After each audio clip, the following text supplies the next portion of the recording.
memikul beban 5 jenis cukai, iaitu duty import, duty excise, cukai jalan dan GST atas insurans kenderaan memang menambah beban mereka kerana harga insurans akan naik bila usia kenderaan lebih daripada 10 tahun. Ini kadar langsung jumlah GST dikutip pasti naik. Bagi insurans kemalangan peribadi ataupun medical card dengan izin yang meringankan kos perubatan, dulu tidak ada dikenakan GST sebanyak 6% dan kini ada.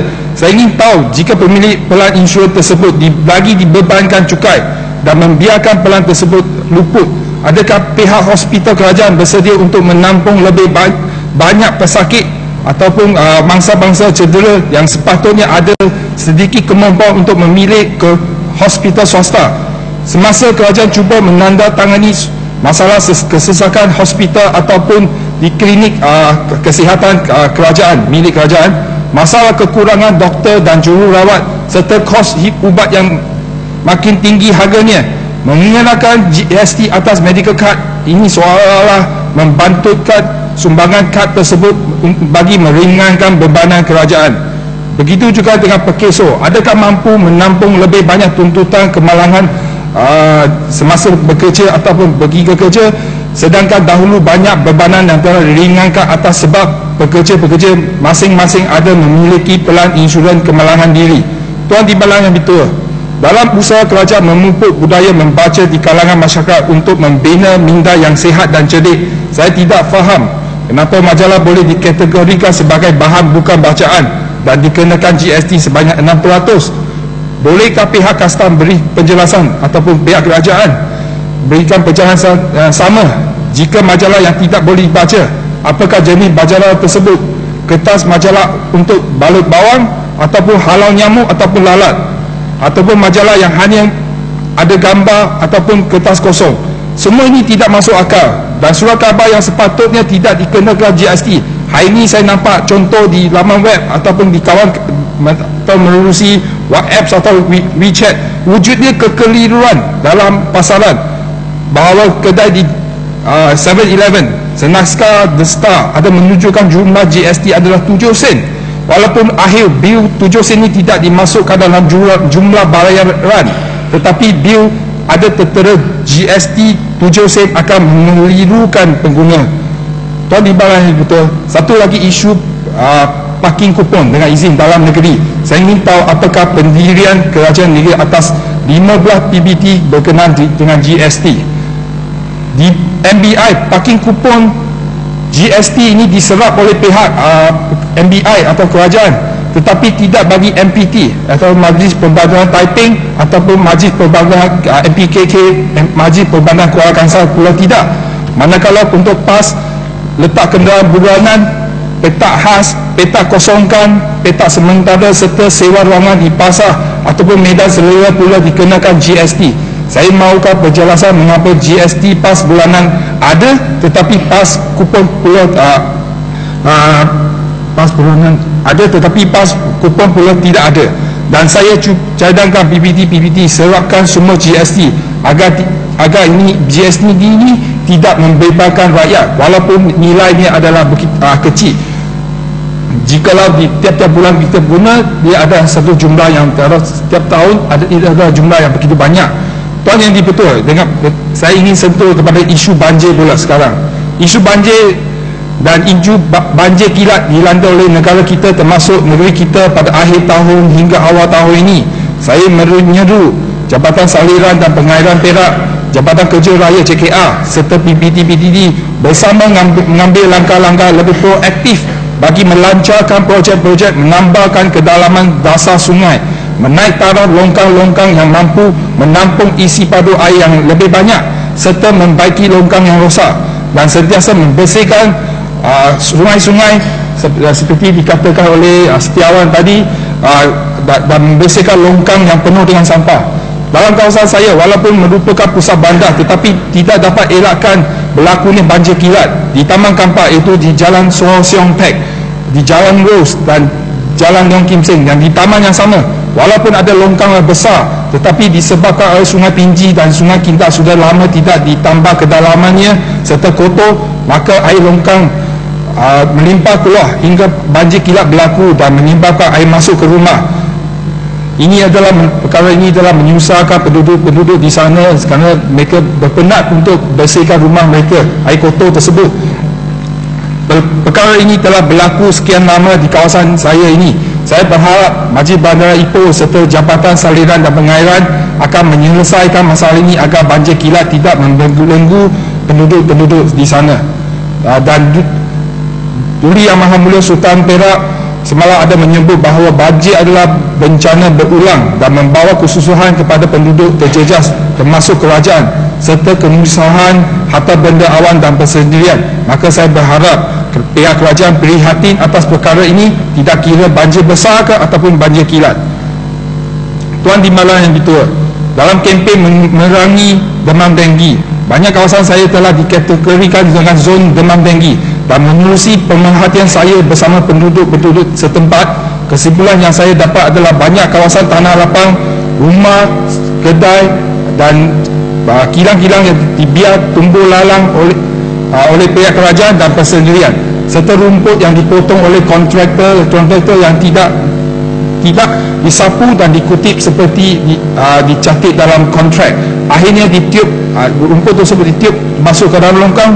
Dua faktor ini merupakan punca yang penting. Kes-kes berulang-ulang sehingga ada penambahan yang kes demam denggi ini berlaku. Saya berharap pihak kerajaan negeri dan tempatan dapat menunjukkan keprihatinannya dan bukan hanya bergantung beberapa banting ataupun kain rentang dengan perkataan awas demam denggi akan memberi kesan yang nyata untuk membasmi kes demam denggi. Tuan yang dibetul, Timbalan yang dibetul, isu yang seterusnya yang saya ingin bangkit dalam Dewan Yang Mulia ini adalah isu pengangkutan awam. Berkenaan dengan bas awam, selain menambahkan jaringan perjalanan setiap kawasan seperti yang sering dibangkitkan oleh saya pada sidang-sidang yang lalu, saya ingin berikan cadangan saya agar dalam bas-bas awam termasuk perhentian bas akan adakan petanda jadual perjalanan serta destinasi yang akan dilalui. Ini adalah memudahkan orang ramai lebih senang faham perjalanan mereka. Dan seterusnya saya ingin menyentuh kepada isu-isu dalam kawasan di kawasan tebing tinggi itu di kawasan saya. Tuan Timbalan yang dibetul, saya juga ingin mengambil peluang ini untuk membangkitkan isu-isu dalam kawasan saya di Dewan Yang Mulia ini agar pihak kerajaan negeri tempatan akan beri perhatian dan menyelesaikan masalah demi kepentingan rakyat. Di kawasan Gebang Malam, iaitu di sepadan antara Dun Tebing Tinggi dan Dun Kepayang, menerusi media pihak Esko Pelancongan menyatakan bahawa ada perancangan sebanyak 4 juta ringgit Malaysia untuk memajukan kawasan ini. Sebagai adun kawasan ini bersama dengan YB Kepayang, saya ingin tahu mengapa wakil rakyat tidak diberi sebarang maklumat tentang projek ini dan ataupun diberi peluang untuk mengambil bahagian perancangan kawasan ini. Dan persoalan ini memaksa saya menggunakan kaedah soalan bertulis untuk mendapatkan jawapan ini. Tuan Timbalan yang dipertua, pada tahun lepas kes seorang tua dipukul oleh penjaga kereta haram yang berlaku di Pulau Pinang. PBT di bawah kerajaan Pulau Pinang sudah menunjukkan kesungguhan untuk membenteras penjaga kereta haram dengan gandingan penguatkuasa PBT dengan PTRM. Saya ingin tanya dan tunggu bahasan Menteri Besar semasa sesi gulung khas untuk perkara ini. Bilakah MBI dan PDRM Ipoh akan menjalankan tugas yang sama seperti yang dijalankan di negeri Pulau Pinang? Kini mereka sudah ada koloni dan tempat jajahan. Hendak tunggu siapa yang kena pukul baru ada tindakan yang dijalankan. Di kawasan Gebang Malam ini juga ada gejala ini juga berlaku. Penjaga kereta haram juga berlaku pada waktu pagi dan malam. Harap pihak penguatkuasa akan menjalankan operasi setiap hari agar masalah ini tidak berulang. Dan ada lagi satu perkara berlaku di Gebang Malam adalah kompaun ringgit Malaysia RM100 baru-baru kini diperkenalkan khas untuk kawasan ini, iaitu kepada kenderaan yang tidak mengalihkan kenderaan selepas 6 petang. Saya ingin beritahu ke pihak kerajaan sebelum Gebang Malam ini diperkenalkan, kawasan sekitar ini sekian lama menjadi tarikan pelancong atas sebab makanan dan minuman, dan peniaga di kawasan ini melabur wang untuk membeli atau sewa kedai serta membasuh permis dengan harga yang tinggi. Selepas datangnya gebang malam, peniaga kedai asalnya tidak memberi sebalah halangan asalkan peniaga mereka tidak diganggu dan suasana harmoni dipelihara antara peniaga kedai dan gerai gebang malam. Tetapi malam ni ada sebahagian kecil gerai yang tidak memberikan kerjasama dengan menghalau kenderaan pelancong sebelum waktu 6 petang, mengugut pempasan berdiri laluan agar kenderaan dibenarkan beredar, sehingga ada berlakunya pertelingkahan mulut dan memukul orang berlaku. Tetapi pihak kerajaan menafikan perkara ini kepada media, dan ini telah memberikan imej yang buruk kepada pelancong serta orang tempatan. Dan tindakan MBI mengenakan RM100 kompaun ini seolah-olah mencari jalan pintas untuk menyelesaikan masalah, dan akhirnya pihak kerajaan sendiri akan menanggung kerugian pendapatan pelancong. Dan kegiatan menggunakan van ataupun lori bodoh sebagai store dengan izin yang tidak, pendaftaran kenderaan, cukai jalan yang luput serta sebahagian yang enggan bayar parking selain melanggar undang-undang ini telah menyebabkan kawasan sekitar ini mengalami kekurangan tempat letak kenderaan. Tindakan yang tidak bertanggungjawab ini menyebabkan pelanggan sukar mendapat tempat letak kenderaan lalu beredar ke kawasan itu. Ini akan menjejaskan ekonomi di kawasan ini, dan saya berharap pihak kerajaan akan memberikan penjelasan pada sesi bermula. Dan Tuan Timbalan Ketua, poin yang terakhir sekali saya ingin bahaskan dalam minta penjelasan sikit. Saya cukup tertarik dengan poin tadi berkenaan dengan gebang malam. Okey, jadi saya pun sekali-sekala ke sana jugalah. Itu merupakan salah satu destinasi tarikan pelancong ke Ipoh. Cuma apa yang saya perhatikan di situ adalah di mana papan-papan tanda yang menyatakan kereta tu tidak boleh letak selepas pukul 6, saya rasa tidak mencukupi, kerana ramai pelancong-pelancong yang datang mereka tidak tahu kereta mereka tidak boleh letak selepas pukul 6. Jadi kalau papan-papan ini tidak mencukupi, ia menyebabkan banyak masalah kepada peniaga, kepada pelancong, dan mungkin kadang-kadang kekasaran akan berlaku seperti banyak yang kita baca di dalam Facebook. Apakah pandangan saudara terpilih tinggi? Ya, terima kasih kepada Yang Berhormat dari Jalong. Memang saya setuju sangatlah pandangan ataupun cadangan yang diberikan oleh Yang Berhormat Jalong ni, agar papan tanda yang lebih jelas. Kalau boleh papan tanda diletakkan berbagai bahasa untuk menyenangkan pelancong ataupun orang di luar negeri ini faham apakah peraturan di setempat itu. Dan juga satu lagi faktor yang ngaburi pelancong ke orang di luar tempat itu adalah faktor sebab penjaga kereta haram. Mereka ni seolah-olah kata tempat ini boleh diletakkan kereta dan mereka boleh pergi beli barang berapa lama pun boleh, sehingga pelancong pun keliru dan datang lewat untuk ambil kereta dan telah dihalang, dan akhirnya berlakunya perkara-perkara yang tidak diingini.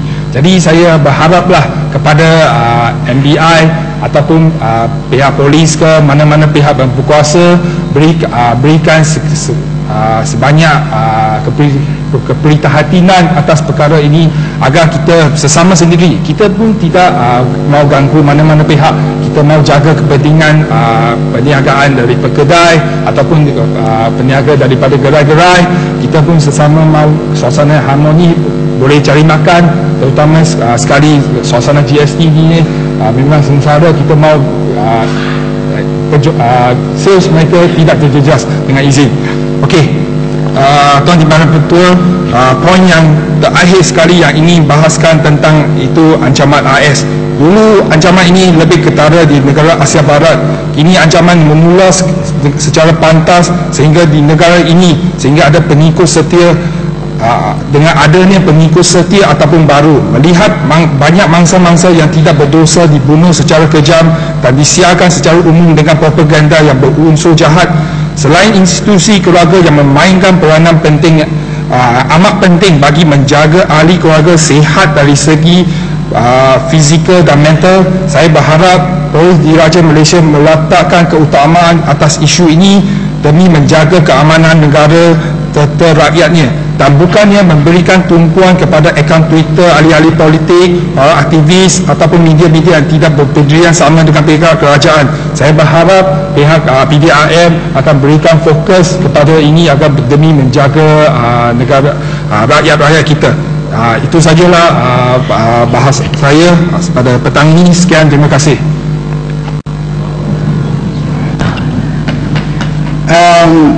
Seterusnya saya